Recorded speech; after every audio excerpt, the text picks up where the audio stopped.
Hello guys, magluluto tayo ng Chinese soup. Ang ingredients niya ay yan, chicken feet, tsaka black chicken, at tsaka pork. Yan. So, pakuluan lang muna natin lahat yan. I-blends natin. At tsaka habang nagpapakulo tayo ng mainit na tubig, yan, nagbablends tayo din sa kabila. And then, hugasang mabuti. Ayan.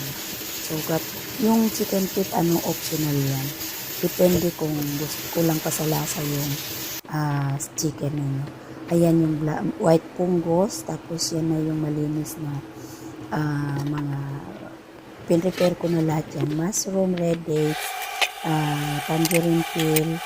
So, paghalo-haluin lang yan dyan sa kulong tubig. And then, boil for 2 hours. Ayan.